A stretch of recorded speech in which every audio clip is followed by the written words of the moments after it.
नमस्कार,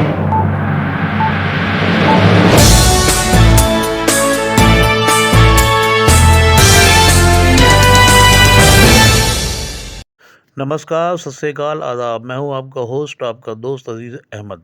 मेरे टाइम्स में सभी दर्शकों का स्वागत है।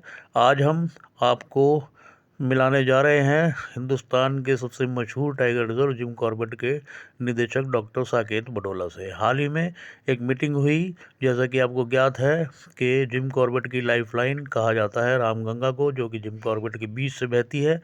उसमें जो पॉल्यूशन हो रहा है, उसकी जो स्पेशीज़ हैं, उनको जो नुकसान पहुंच रहा है, उसके बारे में एक व्यापक मीटिंग हुई, जिसके बारे में डॉक्टर साकेत बडोला ने बढ़ चढ़कर हिस्सा लिया। और जल्द ही इसके ऊपर कार्रवाई की जाएगी कि किस तरीके से इसको पॉल्यूशन को ख़त्म किया जाए और इसको बचाया जाए, और ताकि जानवरों को कोई नुकसान ना पहुंचे। इस पर डॉक्टर साकेत बडोला ने अपने व्यापक तौर पर विचार व्यक्त किए और बताया कि किन किन मुद्दों पर अब यहाँ पर काम होगा और कैसे इसको साफ किया जाएगा। अच्छे से बताया कि रामगंगा को अगर कॉर्बेट की लाइफलाइन कहा जाए, या कॉर्बेट का जो भी कंजर्वेशन है वो रामगंगा पे बेस्ड है, क्योंकि ये सबसे महत्वपूर्ण रिवर है जो पूरे कॉर्बेट टाइगर रिजर्व को और इसके जो वन्य जीव है, इसके जंगल है, उनको सींचती है। इसकी हेल्थ मॉनिटरिंग बहुत इंपॉर्टेंट है, क्योंकि इसकी हेल्थ पूरे सिस्टम के लिए बहुत जरूरी है। आज हमने यहाँ पर एक कॉन्फ्रेंस की है, जो कि पहली रामगंगा कॉन्फ्रेंस के रूप में है, जिसमें कि सारे स्टेक होल्डर्स और सारे साइंटिफिक इंस्टीट्यूट जो हैं वो सब लोग यहाँ पर हैं। WI के रिप्रेजेंटेशन यहाँ पर है, WWF है, जो लोकल कुछ कम्युनिटीज हैं, श्रम योग, उनके लोग यहाँ पर हैं, और जो हमारे लोकल एक्सपर्ट्स हैं जिन्होंने रामगंगा पे बहुत सालों से काम कर रहे हैं, वो सब यहाँ पर आए हुए हैं। हमारा उद्देश्य आज की मीटिंग का ये है कि कैसे रामगंगा की हेल्थ मॉनिटरिंग की जाए। पहले तो इस पे जो हमारे जो जीवन जो इस पे डिपेंडेंट है, जो कि फ्लोरा है, फौना है, उनको कैसे मॉनिटरिंग किया जाए, उसका हम एक प्रोटोकॉल बना लें, एक आउटकम बना लें। कम्युनिटीज जो इसमें इन्वॉल्व हैं, क्योंकि सिर्फ इकोलॉजिकल फ्लो की बात नहीं है, कल्चरल फ्लो भी बहुत इंपॉर्टेंट है पूरे क्षेत्र के लिए, पूरे पहाड़ के लिए। उन सब चीजों पर आज एक बहुत अच्छा डिस्कशन हुआ है, जिसके अंतर्गत हमने अब एक एक्शन प्लान बना रहे हैं कि हम कैसे रामगंगा की मॉनिटरिंग करेंगे, कैसे हम इस पे जो डिपेंडेंट है स्पीसीज, उनको प्रोटेक्ट करने के लिए, उनको कंजर्व करने के लिए कैसे कार्रवाई करेंगे। जो रामगंगा पे इम्पैक्ट आ रहा है, चाहे वो क्लाइमेट चेंज का है, उसके लिए मिटिगेशन के लिए क्या किया जा सकता है। और एक बहुत महत्वपूर्ण जो बिंदु है वो है पॉल्यूशन का। ये रामगंगा में, क्योंकि रामगंगा में जो बाहर से जो क्षेत्र आता है, उसमें हमने देखा है विगत कुछ वर्षों से कि पॉल्यूटेंट्स जो है, मेनली प्लास्टिक पॉल्यूशन बहुत बढ़ गया।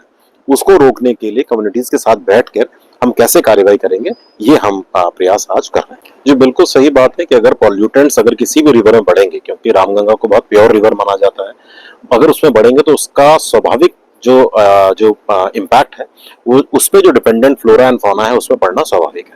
हमारा यही प्रयास है कि कैसे इसको हम कम से कम करें।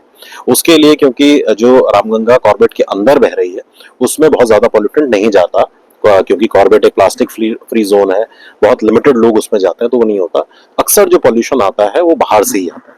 तो हमारा इसीलिए प्रयास है कि कम्युनिटीज को एंगेज करके इसमें कैसे हम अवेयरनेस बढ़ाएं, कैसे हम उन लोगों को सचेत करें इस बारे में कि अगर हमने इसकी हेल्थ के साथ कोई भी छेड़छाड़ की, तो वो सारा का सारा इम्पैक्ट जो है वो कॉर्बेट की हेल्थ पे ही पड़ेगा।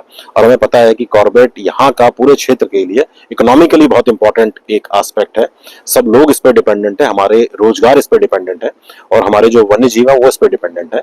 तो इसी का प्रयास हमारा है कि आज हम बैठ के एक प्लानिंग ऐसी करें कि जिसमें कम्युनिटीज को एंगेज करते हुए, हमारा फॉरेस्ट डिपार्टमेंट ऑब्वियसली इसमें है, और जो बाकी जो स्टेक होल्डर्स है उनको एंगेज करते हुए इन प्रॉब्लम्स के सॉल्यूशन ढूंढे जाए और उस पर फिर एग्जीक्यूशन किया। हमारा जो प्रयास है वो पूरे कैचमेंट के लिए है, कि जो पूरा कैचमेंट जो रामगंगा का है उस पर कार्रवाई की जाएगी। लोगों को अवेयर करना सबसे पहली चीज है। उसके बाद उनका जो पोल्यूशन हो रहा है या पॉल्यूटेंट्स वो जो डाल रहे हैं, उसको कैसे कंट्रोल किया जाए। और हमको ये भी ध्यान रखना होगा कि सिर्फ गांव ही नहीं है, हमारे इस रिवर के आसपास बहुत सारे रिजॉर्ट्स भी डेवलप हो गए हैं। तो हमारा उनके साथ भी हमने एक डायलॉग सेटअप किया है कि उनसे बात की जाए कि कैसे हम इसका जो हमारे जो लोग आते हैं, टूरिस्ट आते हैं, उनका लो इम्पैक्ट जो है, जो इम्पैक्ट है उसको कैसे कम से कम किया जाए।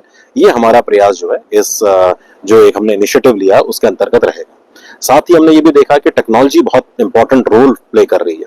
तो उसमें हमने जो हमारा स्पेस एप्लीकेशन सेंटर है उसके माध्यम से भी कि पूरा जो फ्लो है, जो रिवर का जो पानी आ रहा है उसकी मात्रा जो है उस पर क्या फर्क पड़ रहा है, सिल्टेशन कितना हो रहा है इन पे भी, क्योंकि ये सारी चीजें इम्पैक्ट करती हैं।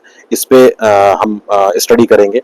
हमारा जो बायोडाइवर्सिटी कंजर्वेशन का है तो बहुत बेसिक चीज है, जैसे ईडीएनए एक नई टेक्नोलॉजी आई है जिसमें जो हमारा डीएनए जो पानी है उससे डीएनए सैंपल लेके हम उसमें डिपेंडेंट जो स्पीसीज हैं उनके बारे में इंफॉर्मेशन क्रिएट कर सकते हैं।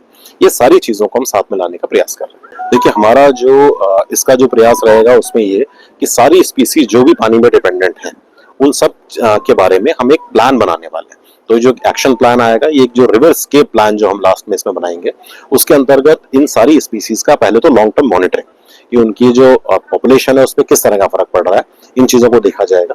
फिर अलग जो पूरे क्षेत्र है उसमें से कुछ पॉइंट से हम वाटर सैंपलिंग उसमें करेंगे कि किस क्षेत्र में किस तरह का पानी की क्वालिटी पे क्या इम्पैक्ट है, नेगेटिव पॉजिटिव जो भी हो वो होगा, और वो किस तरह की पॉपुलेशन को, कौन सी स्पीसीज के पॉपुलेशन को सपोर्ट कर सकता है। इन सब के बारे में एक प्लानिंग की जाएगी ताकि हम इसका ब्रॉड टर्म जो प्लान है वो बना पाए।